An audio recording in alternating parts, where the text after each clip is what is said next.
નમસ્કાર. આજનો મુખ્ય સમાચાર એન્કર માન્ય જાની સાથે.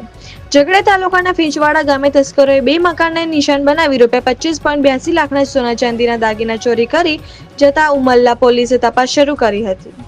ઉમલ્લા પોલીસમાંથી મળી વિગતો અનુસાર ફીંચવાડા ગામે રહેતા પ્રવીણસિંહ ગેમલસિંહ સોલંકી પરિવારના સભ્યો તારીખ 14મીના રોજ રાત્રે જમીને સૂઈ ગયા હતા. તે દરમિયાન તસ્કરોએ તેમના મકાનને નિશાન બનાવી રસોડાની બારી ખોલી મકાનમાં પ્રવેશ કર્યો હતો અને તિજોરી તોડી તેમાંથી સોના ચાંદીના દાગીના તેમજ રોકડ ₹51,800 મળી કુલ ₹20,97,000ના માલમત્તાની ચોરી થઈ હતી. તસ્કરોએ એટલેથી ન અટકી પ્રવીણસિંહ સોલંકીના પાડોશમાં રહેતા કૈલાશબેન મહેન્દ્રસિંહ ઘરિયાના મકાનને નિશાન બનાવી તેમના મકાનમાંથી સોના ચાંદીના દાગીના તેમજ રોકડ રકમ મળી કુલ ₹2,84,000ના માલમત્તાની ચોરી કરી ગયા હતા.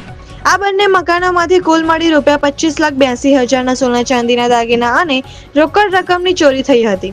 આ ચોરી અંગે હરદીપસિંહ પ્રવીણસિંહ સોલંકી ઉમલ્લા પોલીસ મથકમાં ફરિયાદ નોંધાવી હતી. ઉમલ્લા પોલીસે ગુનો નોંધી તસ્કરોને ઝડપી પાડવાના ચક્રો ગતિમાન કર્યા છે.